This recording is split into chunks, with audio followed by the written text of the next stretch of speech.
versículo 5 em diante.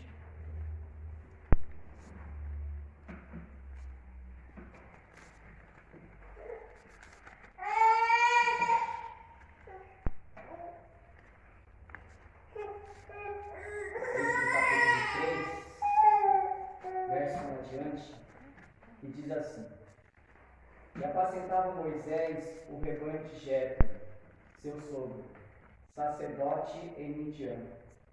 E levou o rebanho atrás do deserto e veio ao monte de Deus, a Horebe. E apareceu-lhe o anjo do Senhor em uma chama de fogo, no meio de uma sarça. E olhou, e eis que a sarça ardia no fogo, e a sarça não se consumia.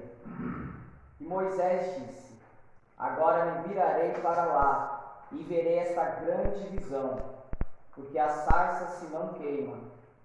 E vendo o Senhor que se virara para lá, a ver, bradou Deus a ele do meio da sarça e disse: Moisés, Moisés. E ele disse: Eis-me aqui.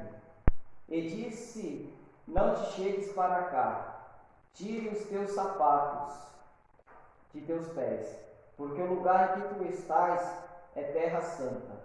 Aleluia. E disse mais: Eu sou o Deus de teu pai, o Deus de Abraão, o Deus de Isaque e o Deus de Jacó.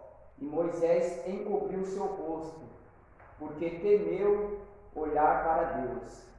E disse o Senhor: Tenho visto atentamente a aflição do meu povo, que está no Egito, e tenho ouvido o seu clamor por causa dos seus exatores, porque conheci as suas dores.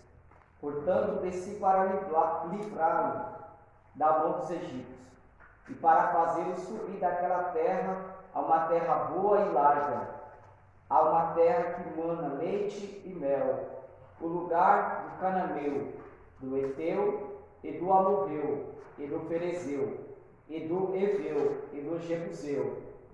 E agora eis que o clamor dos filhos de Israel chegou a mim, e também tenho visto a opressão com que os egípcios oprimem.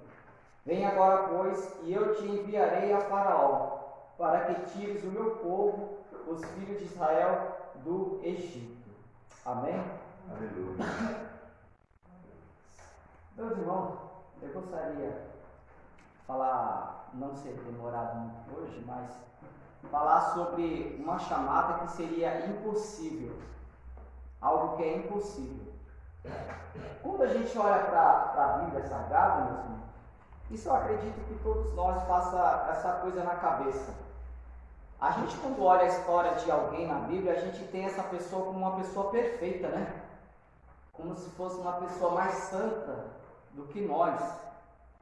Por exemplo, a gente vê o próprio Deus chamando Davi. E a gente olhando para a história de Davi, a gente fala: nossa, a gente nunca vai ser igual Davi, porque Davi é um homem segundo o coração de Deus. E a gente coloca na nossa mente que esses homens, mulheres também que a Bíblia apresenta, são pessoas que são muito melhores do que nós. Só que na verdade não são. São pessoas que são falhas, porque o próprio Davi, O próprio Davi traiu seu amigo, adulterou com aquela mulher e matou. Só que a gente olha para isso e a gente fala assim: mas por que Deus foi chamar pessoas desse tipo, Chamou Abraão, por exemplo. O Abraão, a gente vê o Abraão era impossível de Deus chamar ele para alguma coisa. O Abraão, ele cresceu numa terra idólatra, ele pegou o ofício do seu pai de criar imagens de esculturas, ou seja, coisas que seria impossíveis de acontecer de Deus chamar alguém. Só que observe que Deus, ele sempre vai escolher pessoas que aparentemente não têm valor nenhum para a sociedade. E quando a gente olha para a história do Moisés, a gente vai ver que Moisés, quando ele vai nascer, ele nasceu num período difícil. Moisés, ele nasceu debaixo de um decreto. Os irmãos devem lembrar que havia um decreto no Egito naquela época, porque o povo estava crescendo muito, Então os egípcios pensou o quê? Se virem os nossos inimigos se juntar com os hebreus, vai ser um número grande e vai destruir a gente. Então o que acontece? Eles criaram algumas normas, algumas regras, que seria o quê? Se nascesse menino, era para matar, era para as parteiras matar.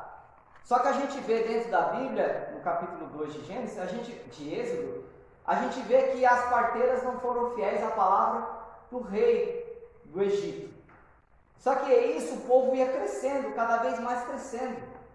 E eu falo para os irmãos que aquilo que Deus abençoou, não tem ninguém que possa parar o crescimento. Se Deus te abençoou, não tem como as outras pessoas impedir o seu crescimento. Vai crescer, não tem como. E a gente vê dentro da Bíblia que eles fizeram um outro decreto. Qual era esse decreto? Todas as crianças que nascessem menino, era para que jogassem no rio Nilo. E o rio Nilo, ali no Egito, naquela época, era cheio de jacarés, crocodilos enormes. Então imagina você pegar um bebê e jogar num crocodilo, ele vai morrer, primeiramente, ou afogado, ou o jacaré vai lá com ele, né? E observe que Deus, ele cria situações e momentos que a gente pensa que não vai acontecer. E o Moisés vai nascer logo nesse período, irmãos. Imagine um pai e uma mãe que vai gerar um filho sabendo que se aquele bebê nascer menino, ele corre o risco de morrer, ou afogado, ou comido pelos jacarés. E o detalhe, irmãos, naquela época não tinha aquele exame, como é que chama o nome daquele exame mesmo? Para saber se é menino ou menina? Ultrassom. Naquela época não tinha, então imagine a aflição dos pais, em saber que estava